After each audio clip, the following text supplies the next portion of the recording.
আমি ভিডিও আমি জীবনে দেখেছি, শুনেন।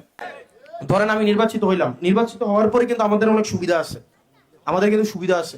আমি বেতন পাবো, আমি প্রায় 1.5 লক্ষ টাকার মতো বেতন পাবো। যদি আল্লাহ নির্বাচিত করে আমার বেতন হবে কত?